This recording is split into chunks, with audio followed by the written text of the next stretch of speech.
Good morning students.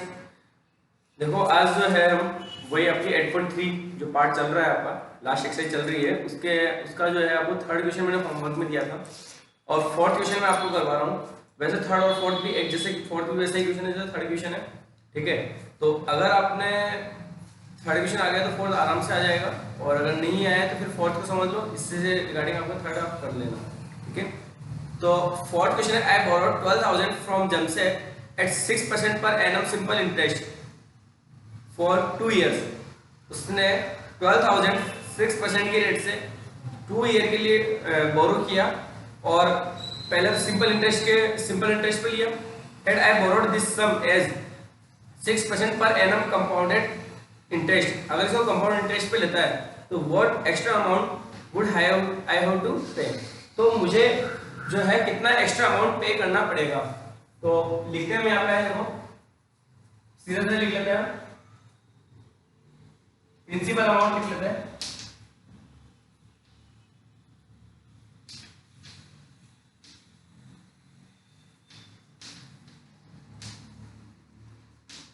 Equal to 12,000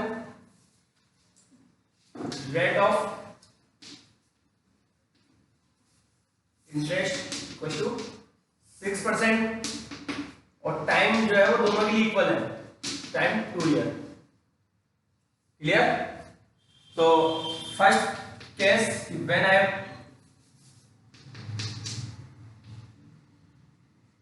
आई बोरो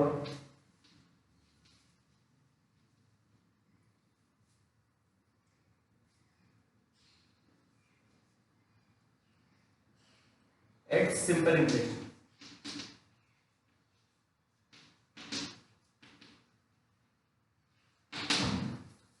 ठीक है। Simple interest पे अगर हमने बोरो किया है तो ऐसा ही सिंपल इंटरेस्ट क्या हो जाएगा, वही पी आर टी अपॉन 100 और सिंपल इंटरेस्ट हो जाएगा आपका पी 12,000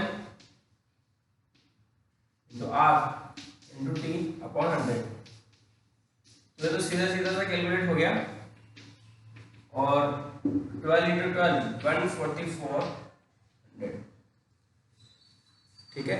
इतना अमाउंट जो है वो आपका सिंपल इंटरेस्ट का बना, ठीक है। तो इसको हम यही या फिर टोटल कंपाउंड अमाउंट निकालो, टोटल अमाउंट निकालो इसका। टोटल अमाउंट कितना हो गया,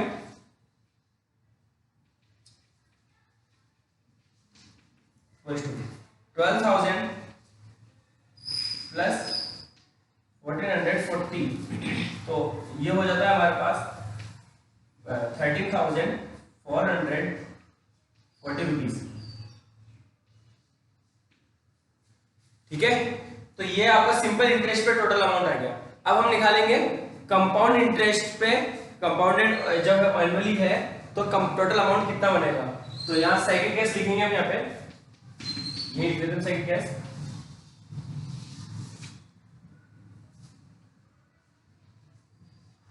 When I borrowed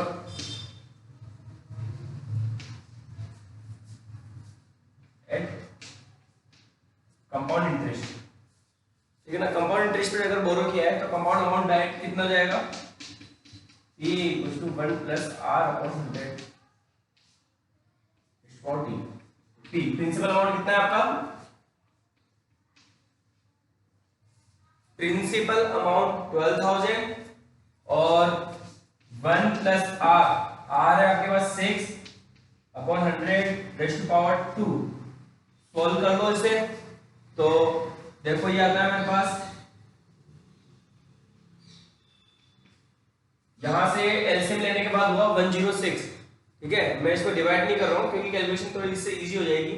तो 106 अपॉन 100 इंटू 106 अपॉन 100, ठीक है। पावर 2 लगी है, दो बार मैंने मल्टीप्लाई कर दिया। देखो ये 3 जीरो तो आपके यहां से कैंसिल हो गए, ओनली एक सिंगल जीरो बच गया और 106 का जो है स्क्वायर कर लो और 12 से मल्टीप्लाई करके फिर 10 से 12 इंटू 106 इंटू 106।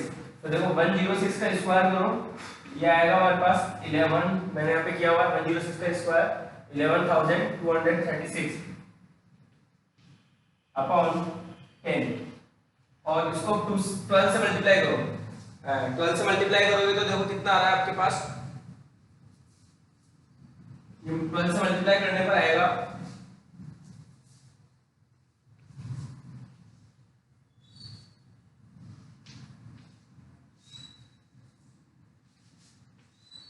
अपॉन 10, 134,832 अपॉन 10 और 10 से इसको डिवाइड करेंगे।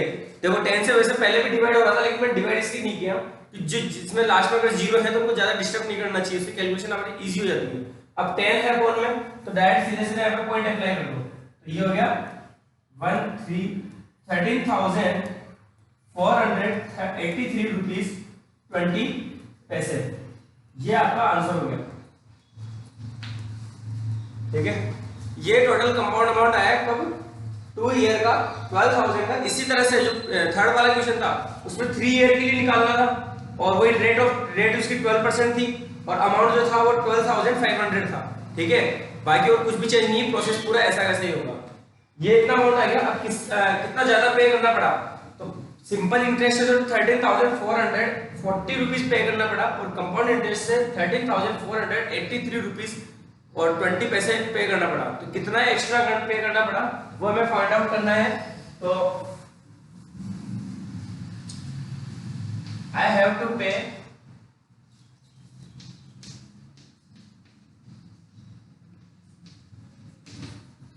Extra amount equals to 13,483 minus 20 पैसे माइनस 13,440 रुपीज। तो ये आया आपके पास 43.20 रुपीज। इतना अमाउंट जो है वो एक्स्ट्रा पे करना पड़ा, ठीक है ना। 43 है आपके पास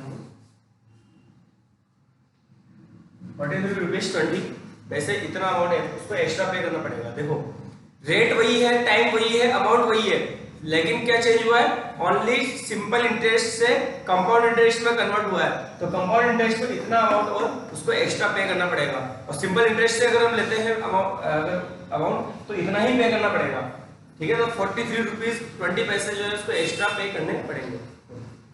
तो देखो नेक्स्ट क्वेश्चन, अब देखो आपका जो next question 6th question, 5th question आप खुद करोगे होमवर्क में, ठीक है। आपका उसमें बहुत सीधा सा है, कंपोनेंट हाफ ईयर लिए, एक बार आपको 6 मंथ के लिए निकालना है, एक बार 1 ईयर के लिए निकालना है। 6 मंथ के लिए निकालोगे तो टाइम कितना हो जाएगा आपका, मैं 5th वाले में बता रहा हूँ, 5th वाले के लिए टाइम कितना हो जाएगा 1/2 ईयर फर्स्ट केस में, ठीक है। और जब आप फॉर्मूला पुट करोगे जहाँ 2t आता है तो ये पावर में हो जाएगा, यहाँ पे t की जगह 1/2 आ जाएगा, 2 से 2 कैंसिल होकर ओनली 1 बचेगा, ठीक है ना, फॉर्मूले में। तो आप अच्छे से 5th वाले क्वेश्चन को करने की कोशिश करना। और 6th क्वेश्चन बता रहा हूँ मैं, देखो 6th क्वेश्चन है, Arif took a loan of 80,000 rupees from a bank.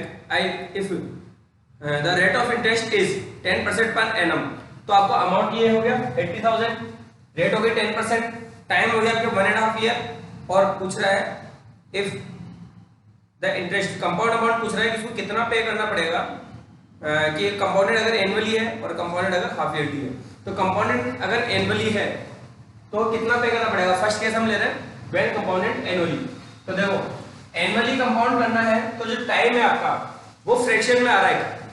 तो पहले तो 1 ईयर के लिए हम कैलकुलेट करेंगे किससे, कंपाउंडेड इंटरेस्ट वाले फॉर्मूले से, फिर हाफ ईयर के लिए आपको प्रिंसिपल अमाउंट का ऐसा ही सिंपल इंटरेस्ट वाला फॉर्मूला अप्लाई करना पड़ेगा, क्लियर है। तो देखो यहां लिखेंगे हम व्हेन कंपाउंडेड एनुअली, यहां लिखेंगे आप आगे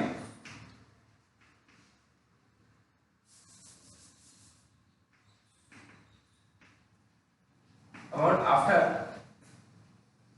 1 year।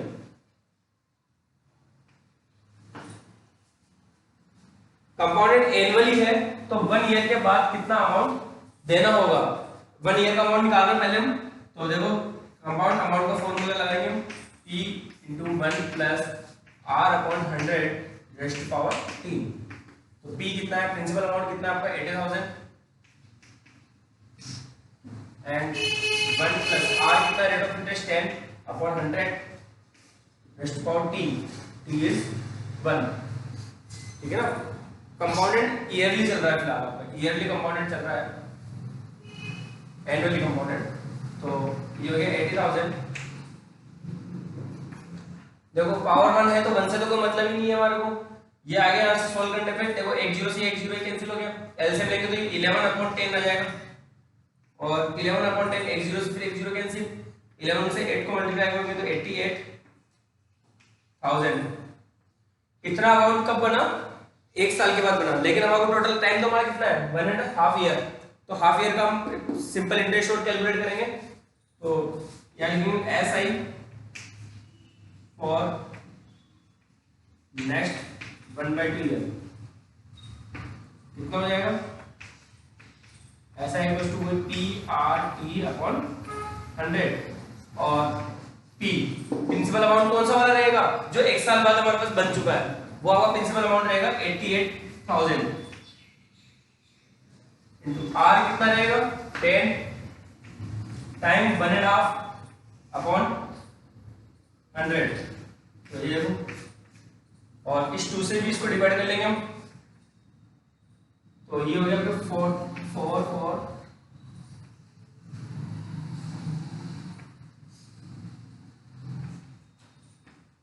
आपके पास 4,400, ये 6 मंथ का, ओनली 6 मंथ का इंटरेस्ट बना, ठीक है।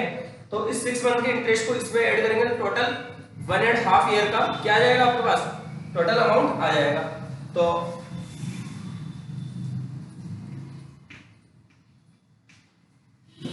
Amount after 1.5 year,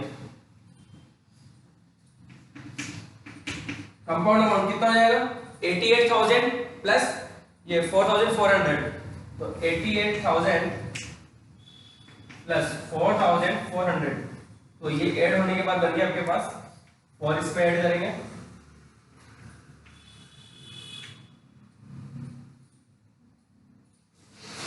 92,400 rupees. ये क्या बन गया आपका total amount when compounded annually. First case चल रहा है तुम्हारा, अब सेकंड केस चलेगा ऐसे। तो सेकंड केस देखो, सेकंड केस लिखेंगे हम व्हेन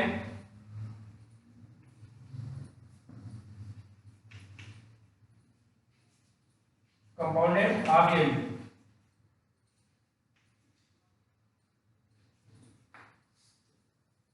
तो देखो सी ए कितना हो जाएगा, पहले फॉर्मूला लिखूंगा मैं P into 1 plus R upon 100 rest to power R upon 200 rest to power 2t। Compound amount P principal amount कितना है आपका 80,000, क्लियर है। प्रिंसिपल अमाउंट कितना आ रहा है 80,000, 1 प्लस आर कितना, आर भी आपका 10 ही है अपॉन 200 और रेस्ट पावर 2t, तो 2 इंटू 3/2, जो आपका टाइम है इसको आप 3/2 ईयर भी लिख सकते हो यहाँ पे, ठीक है ना। मिक्स फ्रैक्शन को प्रॉपर फ्रैक्शन में चेंज करोगे तो कितना आ जाएगा 3/2, तो 3/2 से 2 कैंसिल हो गया, तो कैलकुलेशन देखो आपकी 80,000, ये 1 0 से 1 0 कैंसिल, और इसको ऐड करेंगे 21 अपॉन 20 रेस्ट टू पावर 3, ठीक है। अब इसको आप कैलकुलेट करो तो देखो कितना आया आपके पास,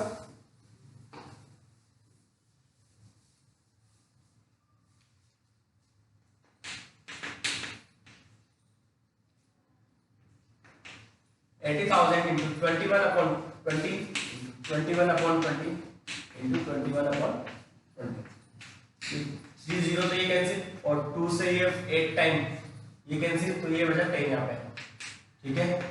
तो सी ए बचा आपका 21 का स्क्वायर को मैं कर रहा हूँ 441 इंटू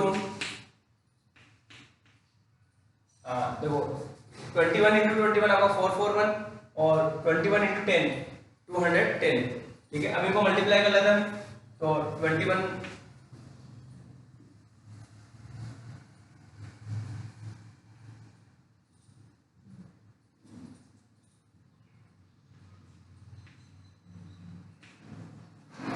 ये आपका अमाउंट आता है 92,610 रुपीज, ठीक है ना।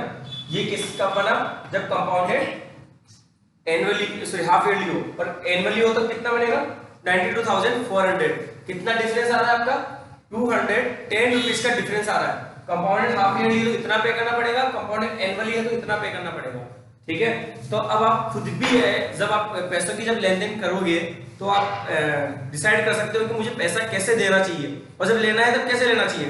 लेंगे तो हम इस तरह से लेंगे, एनुअली लेंगे, और जब देंगे तब इस तरह से देंगे ताकि ज्यादा फायदा हो हमारे को, ठीक है ना। तो ये आपका क्वेश्चन है, इसमें पूछा गया था इसने find difference in amount, difference भी पूछा है इसने, तो डिफरेंस निकालेंगे हम।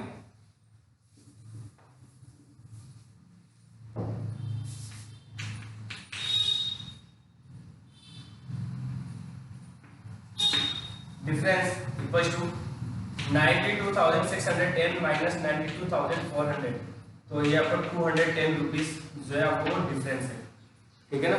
210 रुपीज का आपका ज्यादा पे करना पड़ेगा हाफ ईयरली में। तो इसी के साथ अपना एक आज का वर्क काफी है, और यहाँ तक आप क्वेश्चन आप खुद करोगे, कोशिश करना है कि 7 क्वेश्चन भी आप खुद करो, ठीक है, आराम से हो जाएगा 7 क्वेश्चन। Thank you.